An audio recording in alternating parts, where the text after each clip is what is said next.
J'ai signé un pacte avec le diable. Non, ce n'est pas une image, pas une métaphore pour décrire une mauvaise décision ou une période sombre de ma vie. C'est un fait. En échange de mon âme, il m'a donné le pouvoir de commander aux ténèbres. Je suis devenu le grand prêtre d'un culte que des gens craignaient et vénéraient. Des légions de démons, comme on les appelle, étaient sous mes ordres. J'avais la connaissance, l'influence et j'inspirais la peur. J'avais tout ce que mon cœur arrogant pouvait désirer. Mais il y a une règle, une seule, qu'il ne faut jamais oublier avec lui. Il vient toujours réclamer son dû. Dans cette vidéo, je ne vais pas juste vous raconter comment j'ai vendu mon âme. Je vais vous décrire, avec des détails que j'ai passé des années à essayer d'oublier, la guerre que j'ai dû mener pour la reprendre. Restez avec moi, et je vous expliquerai comment j'ai survécu à cette guerre spirituelle et comment, au cœur des ténèbres que j'avais moi-même créées, j'ai trouvé une lumière que je ne cherchais même pas. Mon histoire ne commence pas dans une crypte à la lueur des bougies, comme dans les films. Non, elle a commencé dans un silence bien plus terrifiant, celui de ma chambre d'ado, remplie de livres, où je ressentais un vide que rien ne semblait pouvoir combler. On disait de moi que j'étais brillant, j'avais une soif de connaissances insatiable, mais le monde autour de moi me semblait fade, hypocrite, limité. Les religions traditionnelles m'offraient des réponses que je trouvais simplistes, des promesses de paradis qui sonnaient faux face à l'injustice que je voyais partout. J'étais en colère contre un Dieu auquel je ne croyais même pas, en colère contre un système qui semblait fait pour garder les gens dans l'ignorance. Ce qui me guidait, ce n'était pas la méchanceté, c'était l'orgueil. Un orgueil intellectuel sans aucune limite.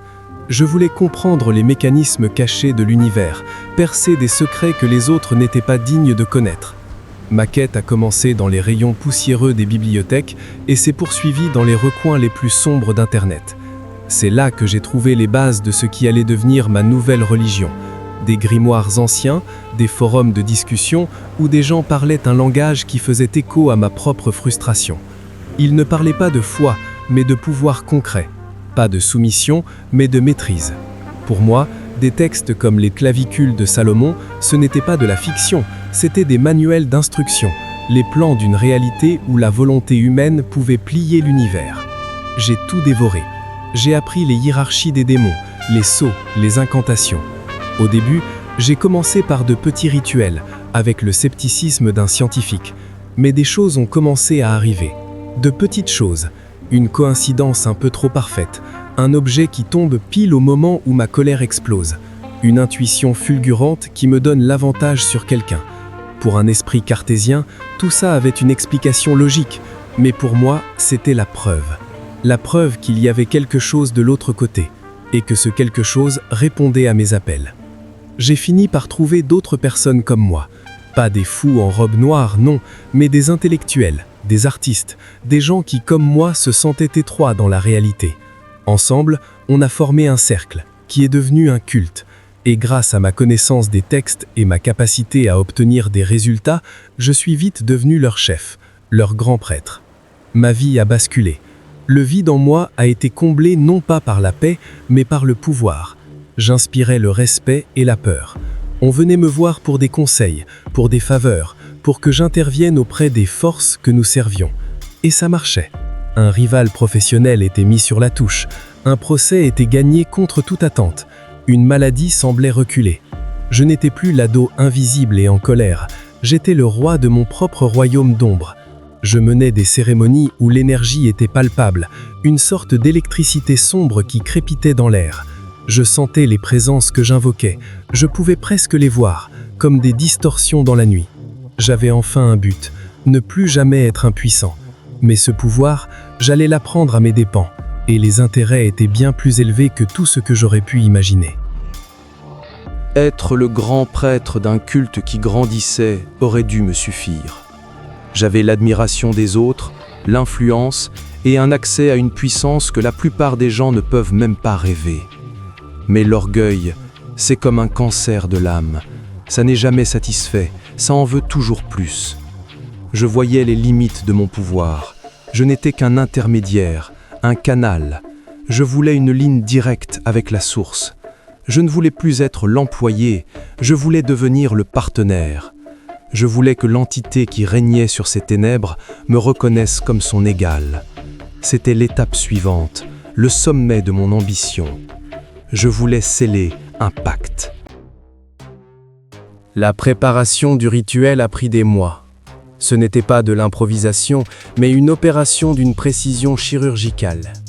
J'ai dû trouver le bon alignement des planètes, un moment où le voile entre les mondes serait le plus fin. Les ingrédients que j'ai rassemblés, rien que d'y penser, ça ferait frémir n'importe qui. Du sel noir, mélangé par mes soins avec des os d'animaux pulvérisés. Des herbes cueillies à minuit sous une lune précise. L'objet principal était une dague en obsidienne, une pierre née du feu des volcans, que j'ai polie et affûtée moi-même, jusqu'à ce qu'elle puisse, disait-on, trancher l'âme. La nuit du rituel, l'air dans mon sanctuaire était irrespirable. J'avais jeûné 3 jours pour aiguiser ma volonté. J'ai tracé le grand cercle sur le sol, non pas pour me protéger, mais pour créer une porte, pour focaliser l'énergie. À l'intérieur, j'ai dessiné les sceaux complexes de l'entité que je voulais invoquer. Pas un petit démon, un des princes de l'enfer. J'ai choisi Bélial, le maître de l'arrogance et de l'indépendance. Il me semblait être l'allié parfait. J'ai commencé les incantations.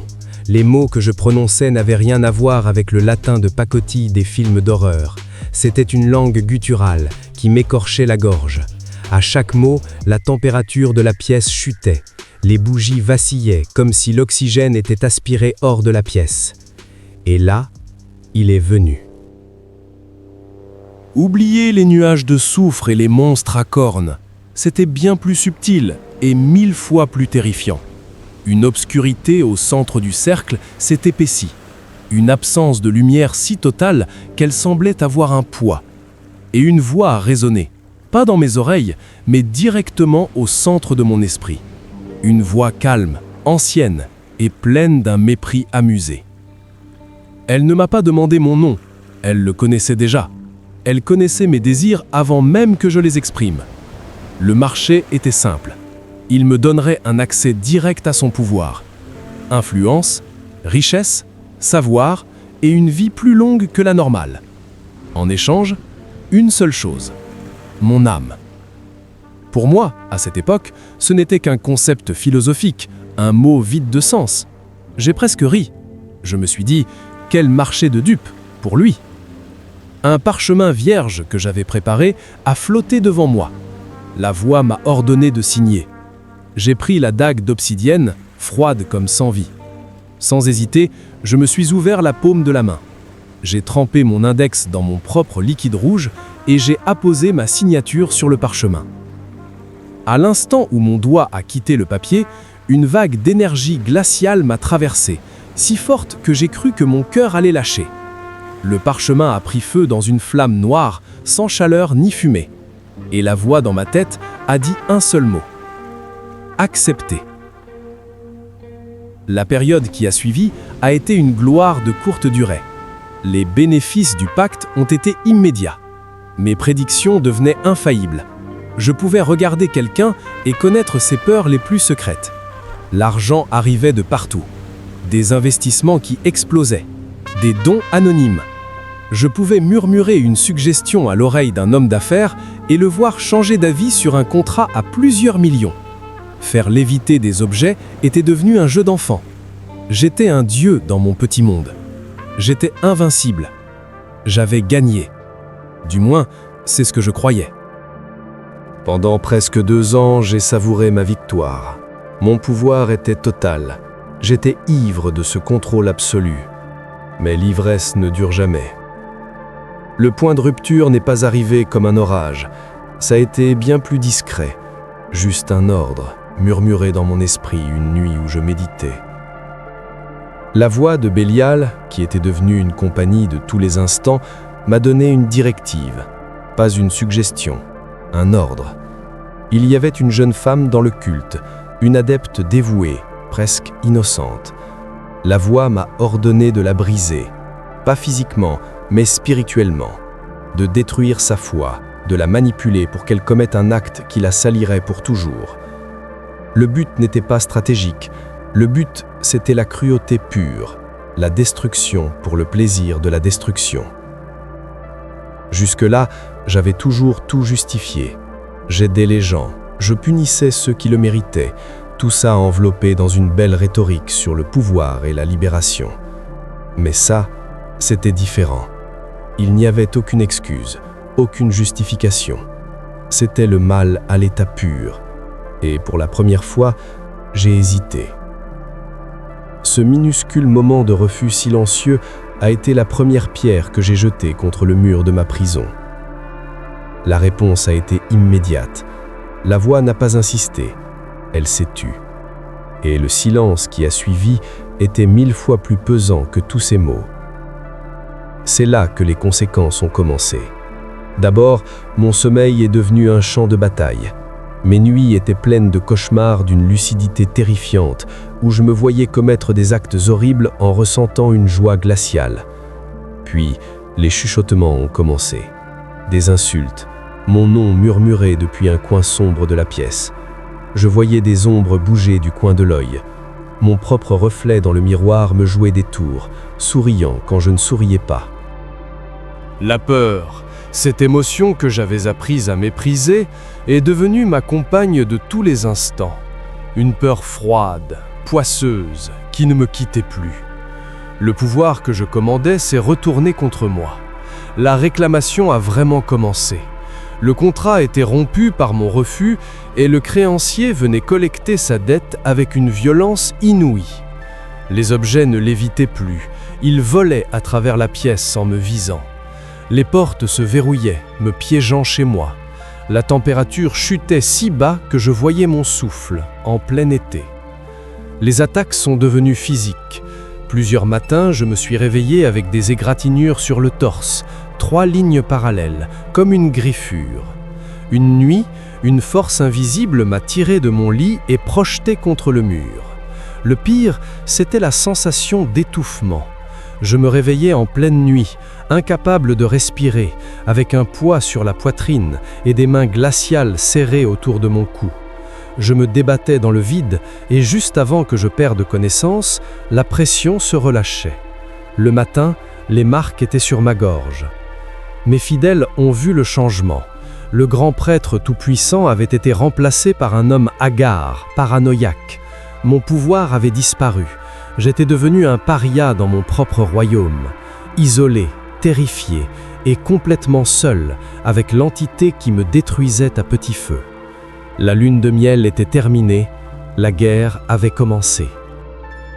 La descente aux enfers est une chose, y vivre en est une autre. Chaque jour était une bataille pour ma santé mentale. Ma maison était devenue ma prison. Dans mon désespoir, j'ai fait ce que mon orgueil m'aurait interdit quelques mois plus tôt. Je suis retourné à mes livres, non plus pour commander, mais pour me défendre.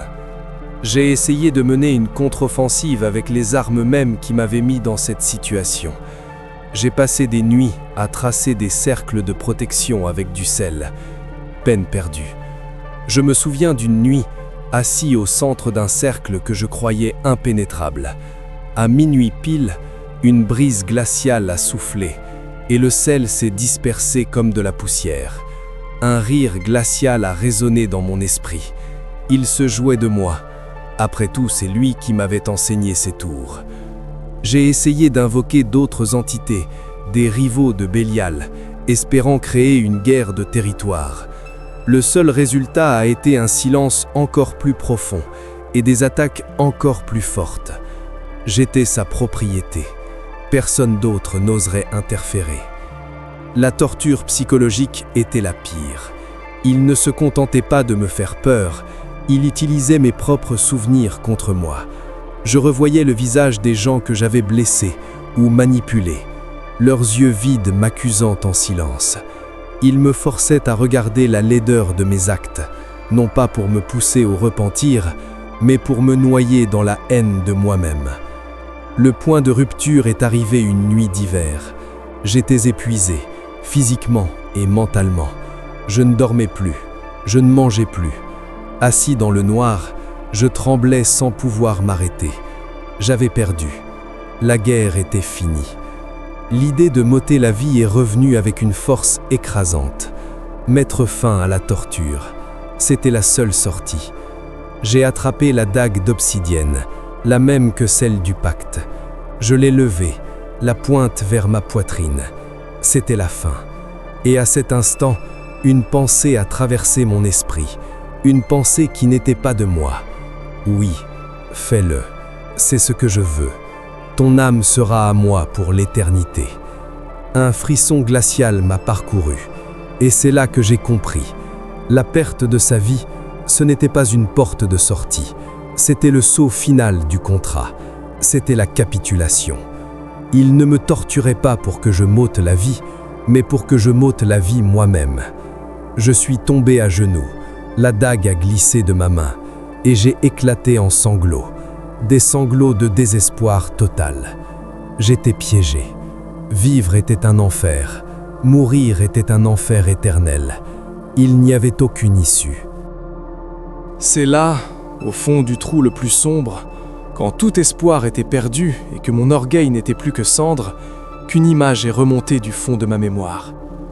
Une image que j'avais ridiculisée toute ma vie, le souvenir de ma grand-mère, une femme simple et pieuse, me montrant une image dans un vieux livre, un homme aux yeux doux, cloué sur une croix.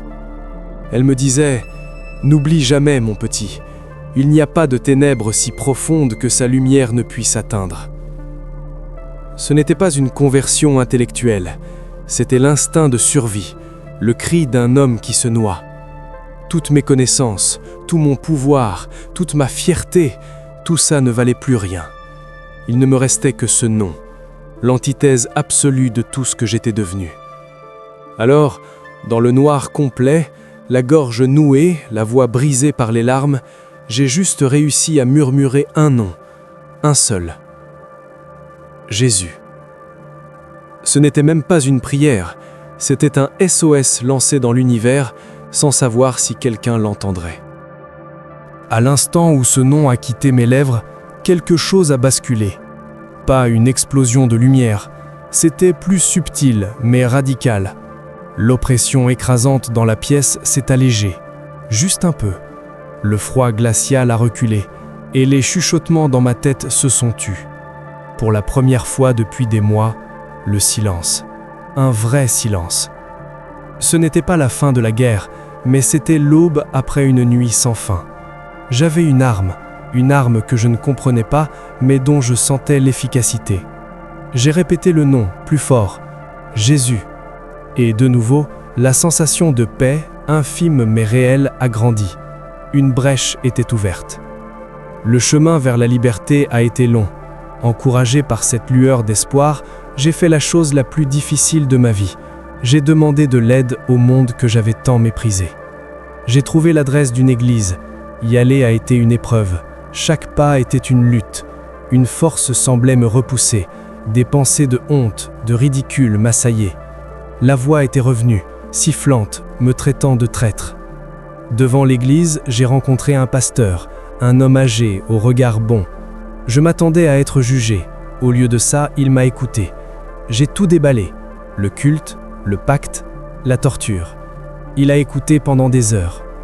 La délivrance, ou l'exorcisme si vous préférez, n'a pas été une simple prière. Ce fut un combat. Pendant des semaines, le pasteur et d'autres ont prié pour moi. Et la bête ne s'est pas laissée faire. Pendant les prières, je perdais le contrôle. Mon corps était secoué de convulsions. Ma voix se changeait en un grognement qui hurlait des blasphèmes. C'était la bataille finale pour mon âme, qui se jouait dans ma propre chair. Pendant un de ces moments, le plus intense de tous, j'ai eu une vision. Je me tenais dans une sorte de salle d'audience cosmique.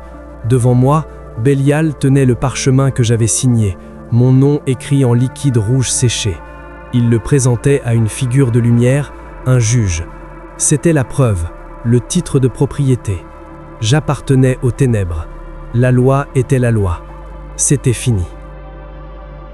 Mais à ce moment, une autre figure s'est avancée. Il s'est placé entre moi et le juge. Il n'a pas nié le contrat, il n'a pas nié ma faute, il a juste tendu ses mains. Et là, j'ai vu les cicatrices dans ses paumes. Il a regardé le juge, puis m'a regardé, Et une phrase a résonné dans mon âme, une phrase qui a tout annulé. Payer. Le liquide rouge du pacte avait été racheté par le liquide rouge d'un autre. Le parchemin dans la main de Bélial est parti en cendres, la vision a disparu. Je suis revenu à moi, allongé sur le sol, épuisé, mais calme. Le poids était parti, la peur était partie, le silence dans mon esprit était devenu une paix profonde. Pour la première fois depuis mon adolescence, j'étais libre. Ma vie a été reconstruite sur de nouvelles bases. Le pouvoir que je cherchais dans les ténèbres n'était qu'une illusion. La vraie force, je l'ai appris, se trouve dans l'humilité. Ma mission n'est plus de commander, mais de servir et d'avertir, de témoigner de la réalité de cette guerre invisible. Je suis passé de grand prêtre des ténèbres à simple soldat de la lumière, et je n'ai jamais été aussi en paix. Ce que tout ça m'a appris, c'est que le plus grand mensonge du diable, ce n'est pas de faire croire qu'il n'existe pas, c'est de vous faire croire que ces promesses de pouvoir et de savoir sont une forme de libération. C'est un piège. Chaque don est un prêt, chaque faveur est une chaîne. Le pouvoir qu'il offre est le pouvoir de détruire, en commençant par soi-même. Mais j'ai aussi appris une vérité bien plus grande. Il n'y a pas d'obscurité si totale qu'elle ne puisse être percée. Il n'y a pas de contrat qui ne puisse être rompu, pas de dette qui ne puisse être effacée par le sacrifice rédempteur. Le pardon est une force plus puissante que n'importe quelle incantation. Si mon histoire vous parle, si elle résonne en vous, alors abonnez-vous, parce que je vais partager bien plus sur les mécanismes de cette guerre invisible. Et si vous êtes vous-même dans les ténèbres en ce moment, si vous vous sentez piégé et sans espoir, sachez-le, croyez-le, il y a toujours une lumière qui peut vous atteindre. Parfois, il suffit juste de murmurer son nom.